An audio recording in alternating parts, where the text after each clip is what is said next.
বিগত ৩ দশক ধরে তিনি সেরার সেরা জায়গা ধরে রেখেছেন। তথাকথিত সঠিক উচ্চতা না থাকলে যে কেরিয়ার তৈরি হয় না, সেই প্রবাদ যেন ভেঙেচুরে খান খান করে দিয়েছেন আমির খান। শারীরিক সৌন্দর্যের থেকে বেশি গুরুত্বপূর্ণ প্রতিভা, এটাই বারবার প্রমাণ হয়ে যায় আমিরের অভিনয় দেখলে।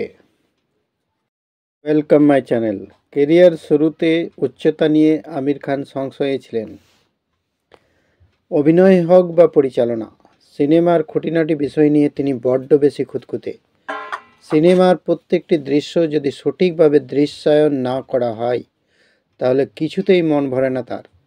আন্তর্জাতিক চলচ্চিত্র জগতে যে আমির খানের এত সুনাম, সেই আমির খান একমাত্র নিজের উচ্চতা নিয়ে ভুগছিলেন নিরাপত্তাহীনতায়।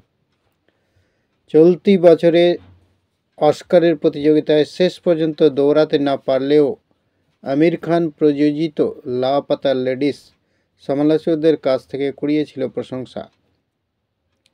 প্রাক্তন স্ত্রী কিরণ রায় পরিচালিত এই সিনেমাটি সাধারণ মানুষ থেকে সেলিব্রিটি সকলের মন জয় করেছিল।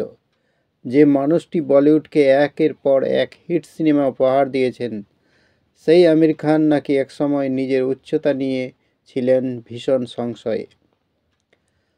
জি মিউজিক কোম্পানির ইউটিউব চ্যানেলে নানা পাটেকরের সঙ্গে একটি সাক্ষাৎকার দিতে গিয়ে নিজের উচ্চতা নিয়ে কথা বলেছিলেন আমির খান।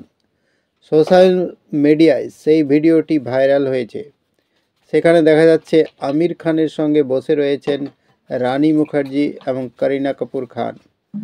রানী যখন হাসতে হাসতে নিজেকে সব থেকে খাটো নায়িকা বলে উল্লেখ করছেন, ঠিক তখনই উচ্চতা নিয়ে কথা বলেন আমির।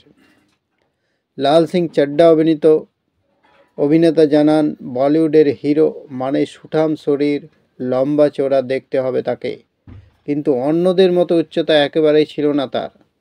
5 ফুট 5 ইঞ্চি উচ্চতা ছিল তার, যা কখনো একজন নায়কের উচ্চতা হতে পারে না। এই উচ্চতা নিয়ে তিনি যখন প্রথম বলিউডে প্রবেশ করেছিলেন, তখন স্বাভাবিকভাবেই মনে প্রশ্ন জেগেছিল, কাজ পাওয়া যাবে তো? আমিরের এই কথা শুনে স্বভাবসিদ্ধ চরিত্রে নানা পাটেকর বলেন, আমাকে দেখে কি মনে হচ্ছে? এই মুখ নিয়ে 50 বছর ধরে অভিনয় করে গেছি আমি। নানা পাটেকর কথার উত্তরে আমির খান বলেন, আমি যখন প্রথম কাজ শুরু করি তখন বুঝতে পারি সততাই হলো শেষ কথা। আপনি যদি আপনার কাজের দ্বারা মানুষকে মুগ্ধ করতে পারেন, তাহলে বাকি সব কিছুই গুরুত্বহীন হয়ে যায়। উচ্চতা নিয়ে মাঝে মাঝে সমস্যায় পড়তে হয়, শুনতে হয় কটাক্ষ, কিন্তু এত কিছুর পরেও ইন্ডাস্ট্রিতে তিনি সেরা 3 নায়কের মধ্যে একজন। বিগত 3 দশক ধরে তিনি সেরার সেরা জায়গা ধরে রেখেছেন। তথাকথিত সঠিক উচ্চতা না থাকলে যে কেরিয়ার তৈরি হয় না, সেই প্রবাদ যেন ভেঙেচুরে খান খান করে দিয়েছেন আমির খান। শারীরিক সৌন্দর্যের থেকে বেশি গুরুত্বপূর্ণ প্রতিভা, এটাই বারবার প্রমাণ হয়ে যায় আমিরের অভিনয় দেখলে।